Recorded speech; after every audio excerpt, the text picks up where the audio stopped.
అయోధ్యలో ఒక అతను ఉండేవాడు. సో తను చాలా బద్ధకంగా ఉన్నాడనమాట, చాలా లేజీ. సో ఎల్లప్పుడు తను భోజనం తినుకోవాలి, భోజనం తినాలి, పడుకోవాలి, పని ఏం చేసేవాడు కాదు. సో మొత్తం మీద ఆ ఇంట్లో ఉన్న వాళ్ళందరికీ విసుకొచ్చేసి, బాబు నువ్వు ఏదైనా ఆశ్రమం జాయిన్ అయిపో, ఎలాగో ఇంట్లో ఏం పని చేయట్లేదు, మాకు నీతో బెజార్ వచ్చేసింది. సో మొత్తం మీద తను అనుకున్నాడు, సరే అయితే నేను ఏదో ఒక ఆశ్రమం జాయిన్ అయిపోతాను ఎందుకు అని. తను వెతుకుంటున్నాడు అయోధ్యలో ఏ ఆశ్రమం జాయిన్ అవ్వాలి ఎక్కడికైనా. మొత్తం మీద ఒక ఆశ్రమంలో తను ఏం గమనించాడంటే, ఓ గురుగారు ఉన్నారు. ఆ గురుగారు చాలా లావుగా ఉన్నారనమాట. తను అనుకున్నాడు, ఈ గురుగారు బాగున్నారు, లావుగా ఉన్నారు, బహుశా ఈ ఆశ్రమంలో మంచి భోజనం పెడుతున్నారు, ఇక్కడ జాయిన్ అయిపోతే బాగుంది. కొంతసేపు తర్వాత గురుగారు శిష్యులు వచ్చారు, వాళ్ళు కూడా లావుగా ఉన్నారు. తనకి కన్ఫర్మ్ అయిపోయింది, ఇది బాగుందండి, ఇక్కడ నేను జాయిన్ అవుతాను, భోజనం బాగా పెడతారని. వెళ్ళాడు గురుగారి దగ్గర, నేను మీ ఆశ్రమం జాయిన్ అవుతాను, కానీ నాకు ఒకటే, భోజనం ఎన్నిసారి పెడతారు? సో గురుగారు అన్నారు 2 times.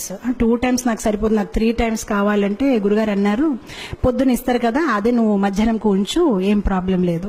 తనకి చాలా హ్యాపీ అనిపించింది, చాలా బాగుంది ఈ ఆశ్రమం, అసలు పొద్దున మధ్యాహ్నం సాయంత్రం తినాలి, భజన చేయాలి, గురుగారు ఏదో వాహిస్తూ ఉంటారు, అది వినాలి, ఆయన హ్యాపీ అయిపోతారు. 15 రోజులు గడిచిపోయింది, చాలా ఆనందంగా ఉంటున్నాడు. 15 రోజుల తర్వాత ఒకరోజు పొద్దున ఏం చూశాడంటే, వంట ఏం అవ్వట్లేదు, అక్కడ ఏం జరగట్లేదు, వంట గదిలో ఎవరు లేరు, అందరూ ఏదో జపం చేస్తున్నారు. సో తన అడుగుతున్నాడు అందరికీ, ఏంటండి ఈరోజు ఏం వంట చెయ్యరండి? సో అప్పుడు వాళ్ళు చాలా కోపంతోనే, అవే ఈరోజు ఏకాదశి. ఏకాదశియా అంటే నాకెవరు చెప్పలేదండి, ఏకాదశి అంటే ఏంటి తెలియదా, ఏకాదశి అంటే ఈరోజు భోజనం ఉండదు అని. అప్పుడు తను చాలా కోపం అయిపోయాయి, ముందు చెప్పవలసింది, అలాంటప్పుడు భోజనం నేను ఇంకేదో ఆశ్రమం చూసుకుంటా. బాబు నువ్వు ఏ ఆశ్రమం వెళ్ళినా ఏకాదశి రోజు తినకూడదు. అప్పుడు తిన్నంగా ఆయన గురుగారి దగ్గరికి వెళ్ళిపోయారు, గురుగారు నన్ను కాపాడండి, నేను ఏకాదశి అయితే చేయలేను, ఒకవేళ నా చేత ఏకాదశి చేయించారనుకోండి, నేను ద్వాదశి చూడలేను, నేను పోతాను, నాకు ప్రసాదం అయితే కావాలి, ఇంకే పని చేయమంటే చేస్తాను, కానీ భోజనం లేకుంటే నేను ఉండలేనని. సో గురుగారు అన్నారు, బాబు నీ గురించి అయితే ప్రత్యేకంగా వంట చేయడం అవ్వదు, అయితే ఒక పని చేసుకో, అటు చూడ కొండ ఉంది కదా, కొండ పక్కన చెరువు ఉంది కదా, అక్కడికి వెళ్ళి నువ్వు వంట చేసుకొని నువ్వు తిను, కావాలంటే మేము సౌకర్యాలు ఇస్తాము. సో గురుగారు స్టోర్ మేనేజర్ చెప్పారు, తనకు 1 kg ఆట, 1 kg రైస్, 1 kg దాలు అన్ని ఇచ్చేయని. తను అన్ని తీసుకుని వెళ్తున్నారు. గురుగారు అన్నారు, ఒకటి మాత్రం జాగ్రత్త, నువ్వు ఏది వంట చేసినా భగవంతుడికి నైవేద్యం పెట్టాలి. సరే అంటాడు, వెళ్తాడు, కష్టపడతాడు. తనకి బద్ధకం ఎక్కువ కదా, ఎప్పుడు వంట చేయలేదు, చాలా కష్టపడి వంట తయారు చేస్తాడు, కానీ అంత టేస్ట్గా లేదు, ఏ చపాతీలు కాలిపోయాయి, ఏదోటి అవుతుందనమాట. మొత్తం మీద వంట తయారైపోయింది. సో వంట తయారైనప్పటికీ తులసి ఆకలి వెతుకున్నాడు, తులసి ఆకు పెట్టాడు, భగవంతుడికి పిలుస్తున్నాడు, కానీ భగవంతుడు రావట్లేదు. సో అప్పుడు తను చక్కగా ఒక పాట పాడతాడనమాట. సో చెప్తాడు, प्रभु राम आइए, राजा राम आइए, मेरे भोजन को भोग लगाइए, प्रभु राम आइए, राजा राम आइए, मेरे भोजन को भोग लगाइए. చాలా ప్రేమతో పాడుతున్నా, రాజారాం ప్రభురాం రండి, నేను భోజనం తయారు చేశాను, మీరు వచ్చి స్వీకరించండి. భగవంతుడు రావట్లేదు. తను ఆలోచించాడు, ఎందుకు రావట్లేదు అంటే, తనకేమనిపిస్తుందంటే భగవంతుడు స్వయంగా వస్తాడు. ఇప్పుడు మనకైతే అర్థమైపోయింది, మనం ఏదో యాంత్రికంగా పెడతాము, కానీ భగవంతుడు స్వయంగా వచ్చి తీసుకోవడం అనేది లేదు. కానీ తను చాలా అమాయకుడు, తను అనుకుంటాడు నిజంగా స్వామి వస్తారేమో, స్వీకరిస్తారేమో అని తను వెయిట్ చేస్తున్నారు, కానీ భగవంతుడు రావట్లేదు. అప్పుడు తను ఆలోచిస్తానమాట, తనకు ఒక ఐడియా వస్తుంది, ఓహో ఎందుకు భగవంతుడు రావట్లేదంటే, గుడిలో అయితే రాజభోగం, పకోడీలు, పూరీలు, పాయసము అన్ని తయారు చేస్తారు, నేనేదో సింపుల్ గా రైస్ దాల్ తయారు చేస్తాను, అందుకోసం రావట్లేదేమో అని. సో అప్పుడు తను భగవంతుడికి వాదిస్తారనమాట. తను భగవంతుడితో అంటారు, భూల్ కరోగే యది తజ్ దోగే భోజన రూఖా సూఖా, एकादशी आज मंदिर में है, बैठे रहोगे भूखे, राजा राम आइए, प्रभु राम आइए, मेरे भोजन को भोग धराइए. సో తను అంటాడు, బహుశా మీరు అనుకుంటున్నారు ఇతని దగ్గర ఎందుకు వెళ్ళాలి, నేను చక్కగా గుడికి వెళ్ళి అక్కడ పూరీలు పకోడాలు తింటాను, కానీ తప్పు చేస్తున్నారు, గుడిలో ఏకాదశి ఉంది, ఆకలిగా కూర్చుంటారు, ఏమీ దొరకదు, కనీసం నేను ఎంతో కొంత పెడుతున్నాను, వచ్చి తీసుకోండి, అది కూడా మిగలదు అని. ఎప్పుడైతే ఇలా పాడడం మొదలు పెట్టారు భగవంతుడు నవ్వు వస్తుంది. సో భగవంతుడు సీతామాతతో అన్నారు, సరే రా తినేసి వద్దామని. సో సీతామాతని తీసుకుని భగవంతుడు వెళ్తారనమాట అక్కడ నైవేద్యం తీసుకోవడానికి. ఎప్పుడైతే భగవంతుడు వస్తారో తను భగవంతుని చూసి ఆనందించడు. తను సీతామాత వైపు చూసి ప్రసాదం వైపు చూస్తాడు, సీతామాత వైపు చూసి ప్రసాదం వైపు చూస్తాడు. తను ఆలోచిస్తాడు, నేను ఒక్కరిని పిలిస్తే ఇద్దరు వచ్చేసారేంటి. సో ప్రసాదం వైపు సీతామాత, ప్రసాదం అప్పుడు శ్రీరాముడు అడుగుతారనమాట, నీకు ఆనందంగా లేదు? ఆనందంగానే ఉందండి, రండి కూర్చోండి అంటాడనమాట. మనసులో ఆలోచిస్తారనమాట, ఒక్కరిని పిలిస్తే ఇద్దరు వచ్చారు, సరిపోదేమో భోజనము, నాకు వీళ్ళు ఏకాదశి చేపించే ఉంటారేమో ఈరోజు అని. సో మొత్తం మీద భోజనం పెడతారు, వాళ్ళిద్దరు తింటారు, హ్యాపీగా వెళ్ళిపోతారు, తిని ఏకాదశి చేసుకుంటారు, ఎందుకంటే ఇంకేం మిగిలేదు. ఇంకో 15 రోజులు గడిచిపోతాయి, మళ్ళీ ఏకాదశి వస్తుంది. ఈసారి తన గురుగారికి చెప్తాడనమాట, గురుగారు 1 కేజీ ఆట సరిపోవట్లేదు, 2 భగవాన్లు వస్తున్నారు, మీరు 1 భగవాన్ 2 వస్తున్నారు, ఇంకా కొంచెం ఇవ్వండి. గురుగారు అనుకుంటారు, తిని కొంచెం లావుగా ఉన్నాడు కదా, భోజనం ఎక్కువ కావాలి, ఏం మాట్లాడుతున్నారు ఏంటో, సరే తీసుకువెళ్ళి ఇంకా కొంచెం ఆట, ఇంకా కొంచెం దాల్ అంటారు.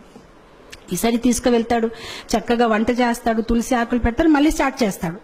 ఈసారి భజన్ మార్చేస్తాడు, రాజా రామాయియే సీతా రామాయియే మేరే భోజన్ కో భోగ ధరాయియే. ఈసారి ఇద్దరిని పిలిచాడు, రాజారామ రండి, సీతారామ రండి. భగవంతుడు ప్రత్యక్షం అయిపోతారు. కానీ ఈసారి లక్ష్మణ్ని తీసుకొస్తారు. సో భగవంతుడు అంటారు, నీకు ఆనందంగా లేదా? మేము వచ్చేసామంటే ఆనందంగానే ఉందండి, కానీ లక్ష్మణ్ వైపు చూస్తారు, ప్రసాదం వైపు చూస్తారు, లక్ష్మణ్ వైపు చూస్తారు. ఇద్దరిని పిలిస్తే 3 వచ్చారు. ఈసారి కూడా నా ఏకాదశి అయిపోయింది, నాకేం మిగలదు అని. అయితే రండి కూర్చోండి భోజనం పెడతానని భోజనం పెడతారు, భగవంతుడు తింటారు, వెళ్ళిపోతారు. తను అనుకుంటారు, సరే అయితే నెక్స్ట్ టైం నుంచి 3 పీపుల్. మళ్ళీ వెళ్తారు గురుగారి దగ్గర, గురుగారు కొంచెం ఇది సరిపోవట్లేదు. సరే గురుగారు ఒప్పుకుంటారు, సరే ఇవ్వండి, మేబీ సాయంత్రం పూట మళ్ళీ తింటాడేమో అని. ఈసారి మళ్ళీ పాటలు పాడడం, ఏకాదశి రోజు వెళ్ళాడు, వంట చేశాడు, తులసి పెట్టాడు. రాజా రామాయియే సీతారామాయియే లక్ష్మణ్ సాథ్ లాయియే మేరే భోజన్ కో భోగ్ ధరాయియే. వచ్చేస్తారు సీతారాం, లక్ష్మణ్ అండ్ హనుమాన్. ఇతను మళ్ళీ భోజనం వైపు చూస్తారు, హనుమాన్ వైపు చూస్తారు, భోజనం వైపు చూస్తారు, హనుమాన్ వైపు చూస్తారు. ఇదేం పద్ధతి కాదు, ఒక్కరు పిలిస్తే ఇద్దరు, ఇద్దరు పిలిస్తే ముగ్గురు, ముగ్గురు పిలిస్తే 4. శ్రీరాముడు మళ్ళీ అడుగుతారు, నీకు సంతోషంగా లేదు? చాలా సంతోషంగా ఉంది, రండి కూర్చోండి అంటాడు, భోజనం పెడతారు. ఈసారి ఎప్పుడైతే సీతారాం ప్రసాదం అన్ని తినేసి వెళ్ళిపోతున్నారు, అప్పుడు తను అడుగుతాడు, ఏమంటే ఏం అనుకోకపోతే నెక్స్ట్ టైం ఎంతమంది వస్తారండి? మీరు ముందు నుంచి చెప్తే నేను కొంచెం, అంటే నాకు 4 ఏకాదశులు అయిపోయాయి, కనీసం నేను కొంచెం ఎక్కువ తెచ్చేస్తానంటే శ్రీరాముడు ఏం చెప్పరు, నవ్వుతూ వెళ్ళిపోతారనమాట. తను ఆలోచిస్తారు, సరే నేను ఏదో ఒకటి చెయ్యాలి, ఎందుకంటే కుటుంబ సహిత వచ్చేస్తున్నారని. మనం మ్యారేజ్ కార్డులో కూడా 1 పెడితే 1 వస్తారు, కానీ ఇద్దరు, ఇదేంటి ఇలా ఉందని.